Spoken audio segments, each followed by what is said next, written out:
Naquele tempo Jesus disse à multidão: o reino de Deus é como quando alguém espalha semente na terra.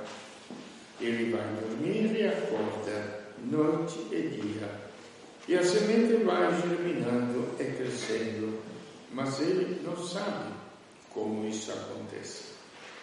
A terra por si mesma produz o fruto. Primeiro aparecem as folhas, depois vem a espiga, e por fim os grãos que enchem a espiga. Quando as espigas estão maduras, o homem mete logo a foice, porque o tempo da colheita chegou. E Jesus continuou: com que mais poderemos comparar o reino de Deus? Que parábola usaremos para representar? O reino de Deus é como um grão de mostarda que, ao ser semeado na terra, é a menor de todas as sementes da terra. Quando é semeado, cresce e se torna maior do que todas as hortaliças e estende ramos tão grandes que os pássaros do céu podem ligar-se à sua sombra. Jesus anunciava a palavra usando muitas parábolas como estas, conforme eles podiam compreender. E só lhes falava por meio de parábolas, mas quando estava sozinho com os discípulos, explicava tudo. Palavra da salvação. Glória a vós, Senhor.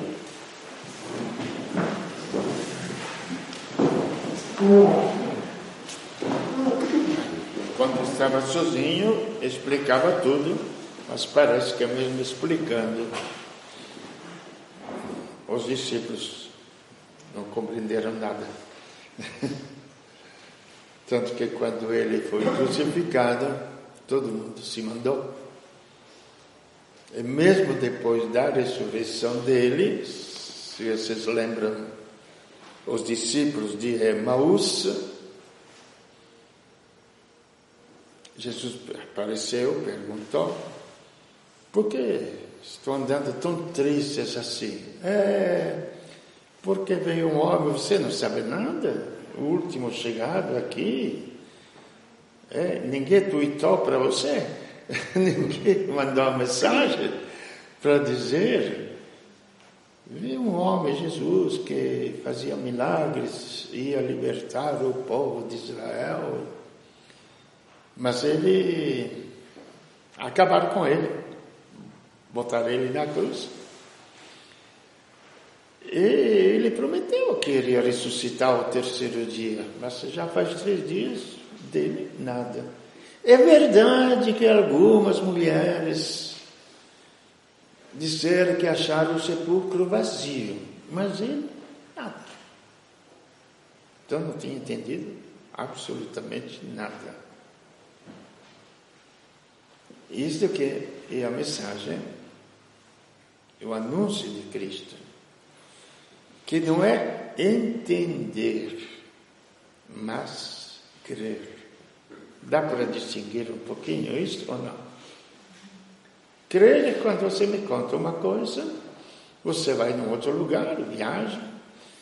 Agora tem todas as fotografias, a gente faz questão, mas já mostra tudo. Olha o que eu vi. Antigamente não tinha.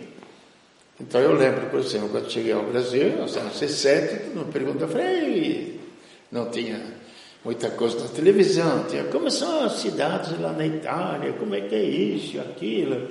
E eu contava, as cidades são antigas, até tem muros fechados. Frei, cidade fechada, cidade tem que ser aberta, estou falando dos anos 60. Agora não basta mais nem cerca elétrica. Mas naquela época a cidade tinha que ser aberta. Era uma ideia totalmente diferente. Então eles acreditavam em mim, porque eu tinha visto. Eles não entendiam nada. Sabiam que era uma coisa nova, diferente, mas acreditavam. Isto é crer. E aqui a fé, aquela é uma fé humana, de um conhecimento humano. Aqui é a fé no Filho de Deus. Então os discípulos não acreditaram naquilo que ele falou. Tanto que depois continuaram a história. É verdade que algumas mulheres foram lá e encontraram o sepulcro vazio. Mas eles não viram nada. Só depois que eles pararam, que ele abençoou o pão e deu para eles, que o reconheceram.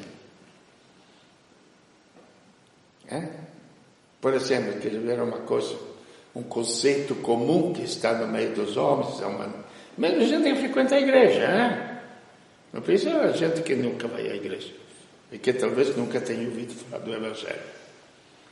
Você fala da ressurreição dos mortos. Os mortos ressuscitarão, não é? Mas ninguém voltou para contar? Ou não existe isso? Nunca ouviram falar disso? Ninguém contou para voltar. Já ouviram falar isso?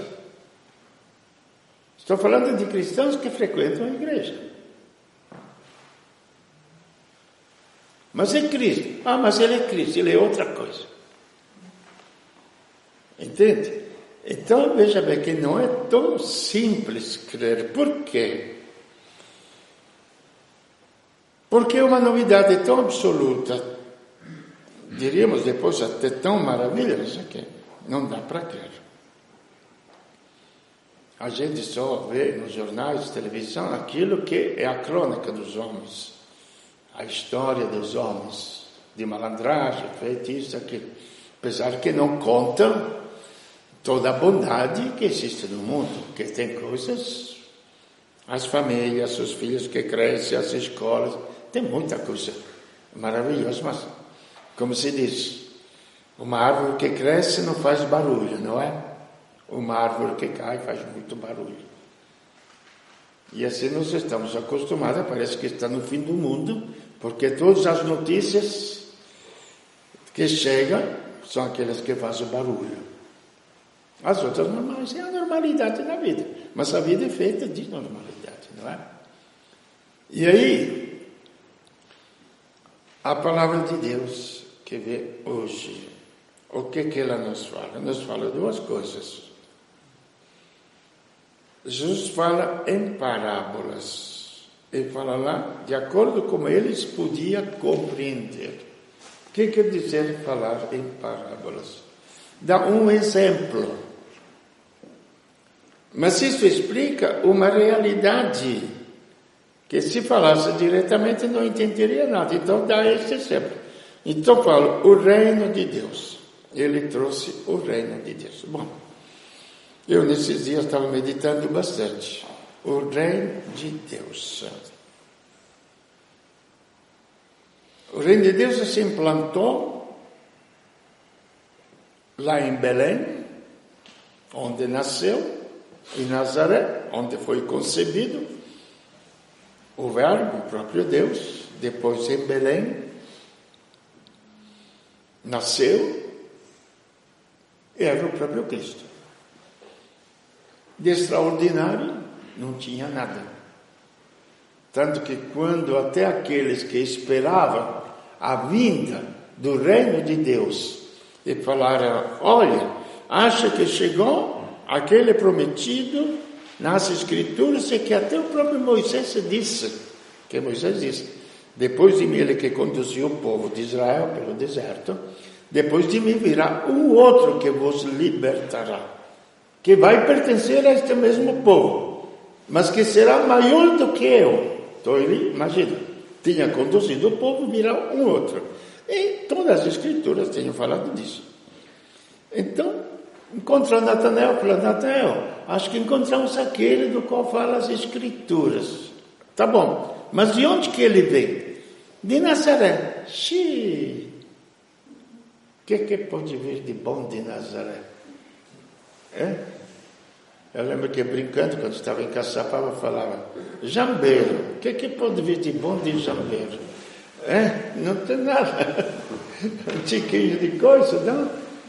Não tem faculdades, não tem universidades, não é Harvard, não é teologia de Roma. O que pode vir de bom? No entanto, a realidade era lá, porque o Deus tinha se feito homem. E essa realidade que vinha de Nazaré, prestemos bem atenção, que era o próprio Deus. Como é que você vai explicar? E só para ter uma ideia do que era este Deus, que não podia vir de Nazaré de bom, preste bem atenção a isso. Não pode vir nada de bom de Nazaré. Este próprio Deus que estava no corpo humano, que se chama Jesus Cristo, vamos falar uma linguagem muito prática nossa, ele superior a toda a medicina que atualmente existe no mundo inteiro. Só para ter uma ideia. Depois vou apresentar mais uma segunda. Por quê? Qual é a medicina? Einstein, sírio-libanês, outros hospitais do mundo que conseguem ressuscitar um morto.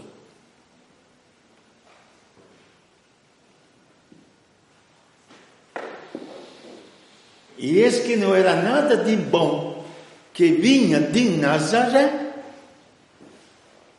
destruiu a morte e instaurou a ressurreição. Só para ver uma maneira que o reino de Deus ele é muito real, é muito prático. Não é um sonho, não é uma meteoro, uma coisa aí fantasiosa. Religiosidade não tem nada de fantasioso. É uma realidade que acontece ou não acontece. No campo da ciência, acho que isso até as crianças entendem.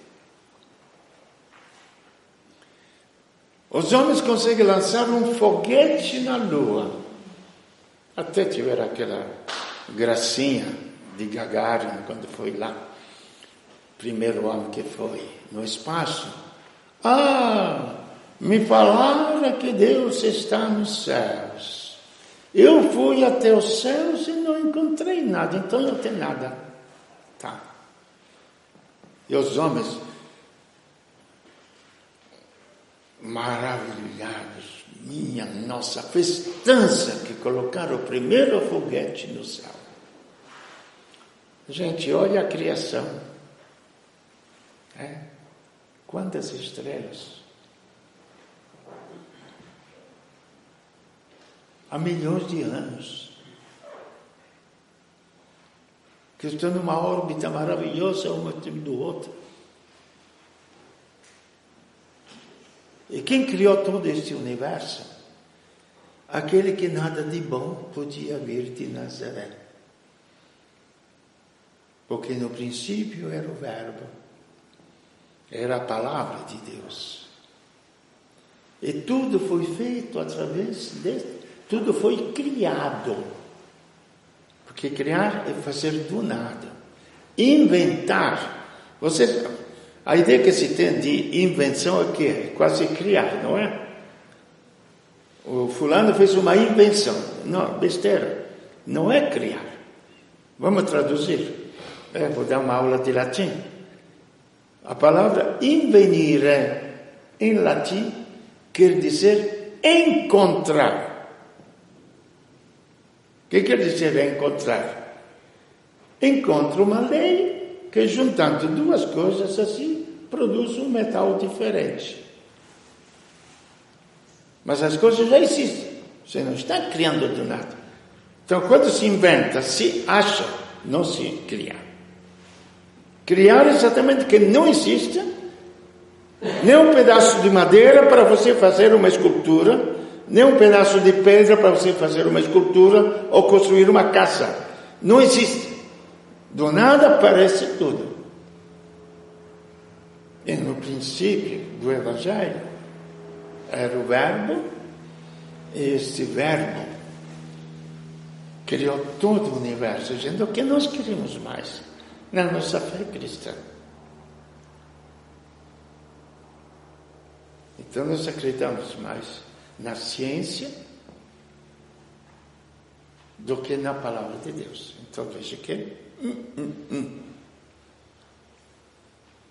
aí começa a entortar o caldo. Aí por quê? Porque exatamente começamos a perder a fé numa realidade que de verdade pode explicar o mundo, pode salvar o mundo, pode criar outro mundo que se chama a esperança, porque o mundo não é tão ruim assim, não. O mundo vai ser feito, se foi criado por Cristo, vai para Cristo, o mundo, o universo. E me parece que nós somos uma pessoa real, não é? Quer dizer, nós também estamos neste universo. Aí vem a finalidade, o porquê da minha vida.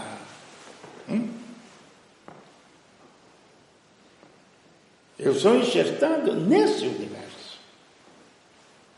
Eu não sou um extraterrestre. Veja como é real e concreto. Então a palavra de Deus vem nos explicar o sentido também da nossa vida.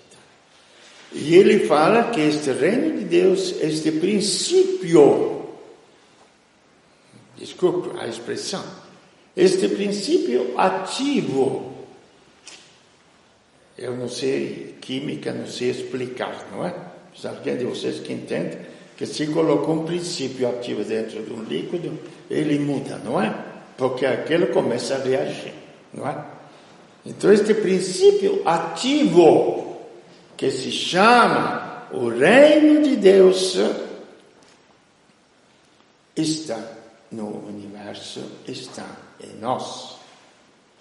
E como ele é como uma semente.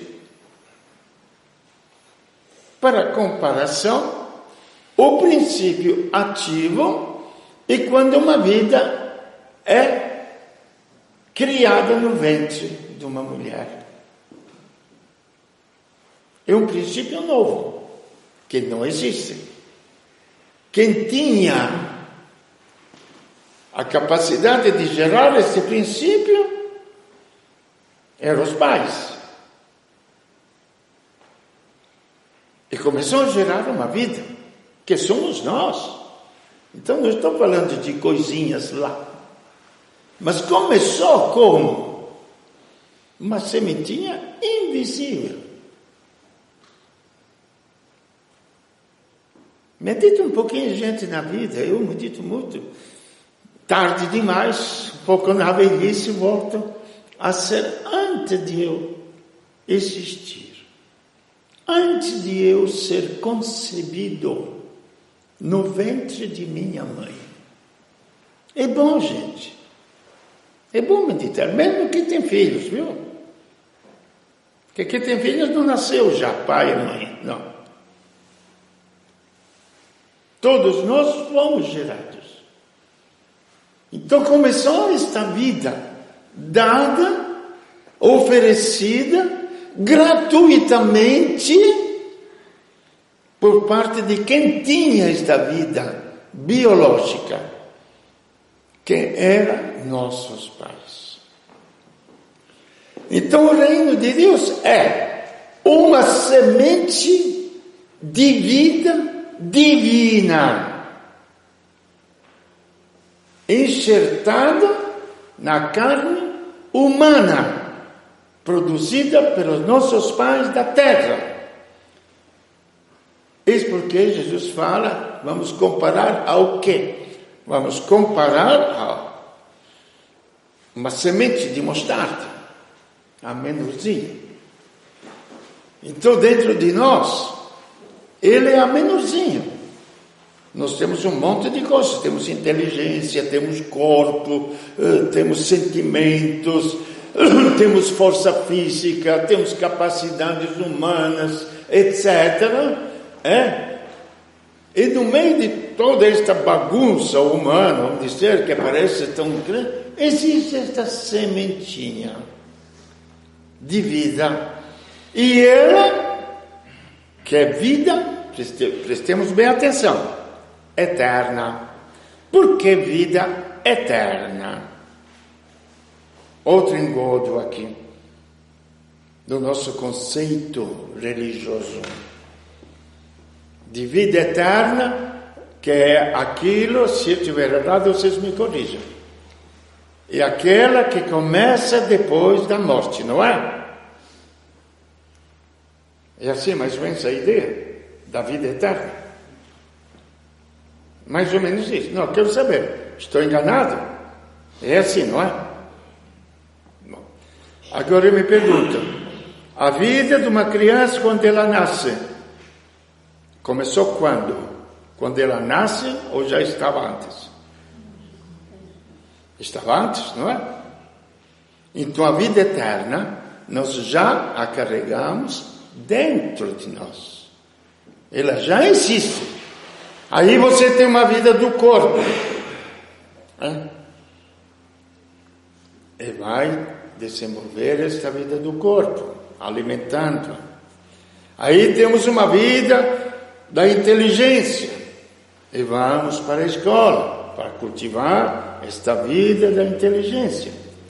Aí temos esta vida que vai permanecer enquanto as outras vão ficar eternamente. E nós, o máximo que fazemos, vamos batizar as crianças. Se der, crismamos as crianças, não é? Se der, casamos na igreja. E tchau, tchau.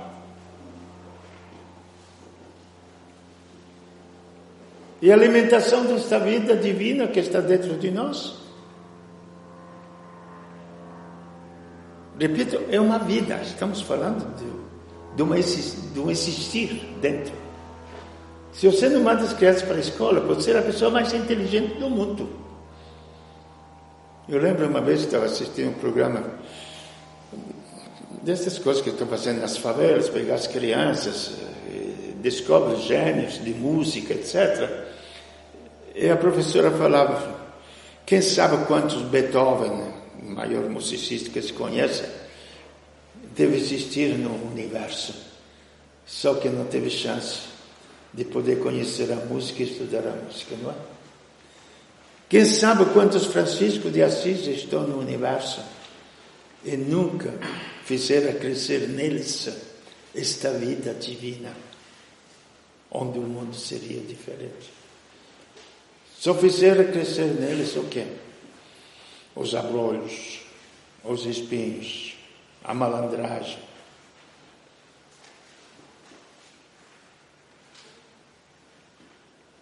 Então, esse é o grande anúncio que precisamos dar. Depois, cada um vai fazer crescer dentro de si a vida que quiser. E se tem que se contentar com aquela vidinha pequenininha, feita de comida, bebida, descanso, reprodução, sexo, brincadeira, alguma Copa do Mundo, alguma coisa, esta vidinha pequenininha, vaidades, ou esta vida divina que toma todo o ser, ela cresce e na qual se abriga todas as nossas faculdades. A inteligência é feita para buscar a verdade. O coração é feito para amar o próximo.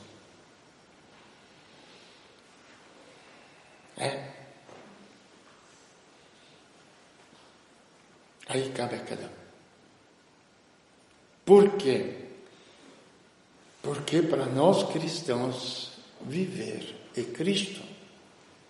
Eu alcançarei o meu total desenvolvimento não quando ganhar uma Copa do Mundo, não quando ganhar uma medalha olímpica, muito barulho, muita torcida, não quando vencer uma guerra, não quando ficar o país mais rico. Não quando eu for promovido a chefe de uma indústria. Você não venceu nada. Simplesmente você ficou escravo das suas obrigações. Depois. Ou da sua cobiça. De querer ter mais dinheiro, mais dinheiro, mais dinheiro, mais dinheiro. Mais poder, mais poder, mais poder.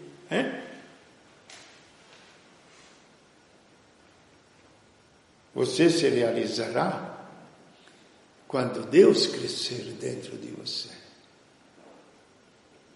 Que aí vai realizar o teu ser. Porque todas estas coisas não realizam o nosso ser. A Copa do Mundo passa. Ela não fica. É um momento de exaltação. Acabou. Uma vaidade passa. No momento pode parecer o céu na terra.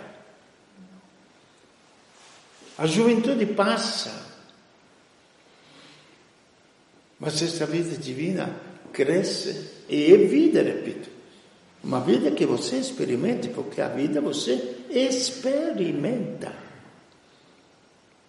Onde você começa a experimentar uma paz que o mundo não possui.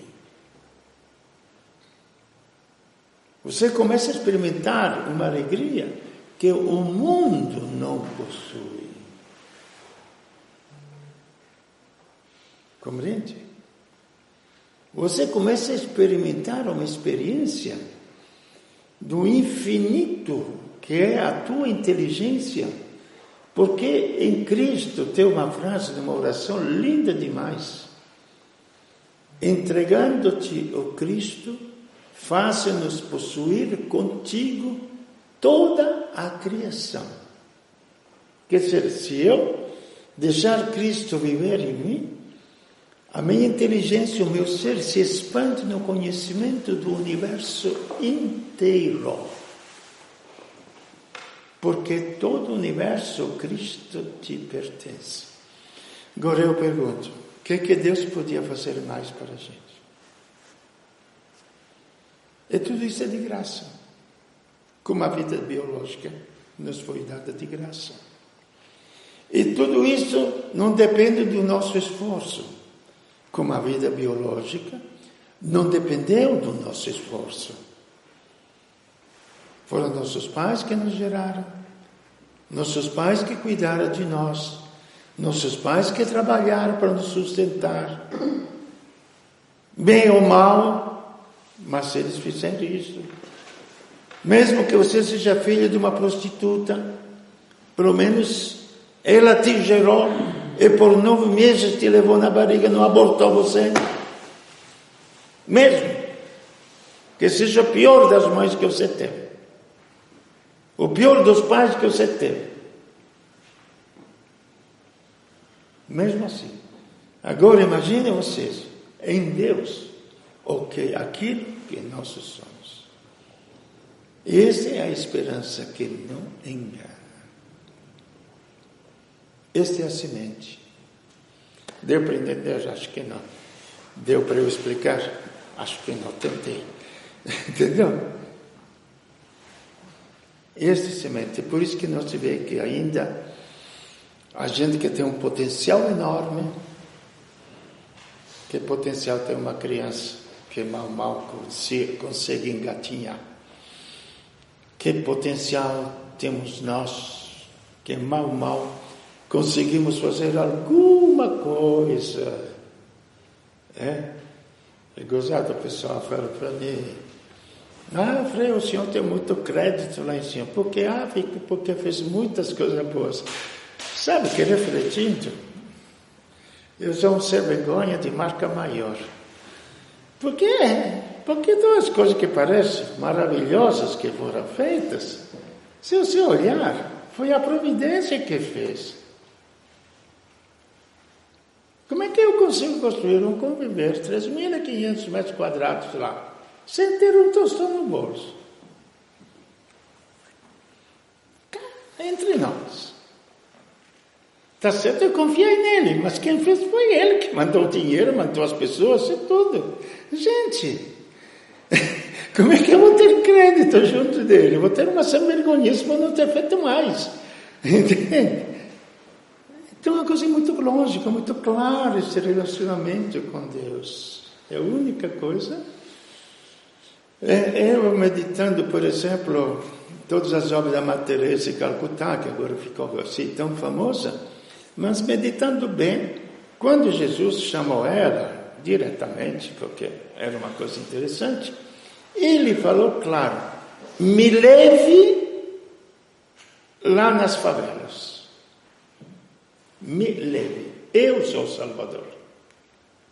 Se nós refletimos bem, ela simplesmente tinha que levar Cristo lá, e ele faria, ele daria o amor nas mãos daquelas que se dedicavam e nos outros que depois foram assim: me leve. Nele está a vida, nele está a história, nele está o futuro, que nem a cruz, nem a morte consegue destruir. Prestemos bem atenção. Vamos tentar de renovar a nossa fé neste Cristo que traz a vida, para que a vida brote, cresça, se desenvolva e seja a história que será, com certeza, o futuro da humanidade. A história do universo em Cristo.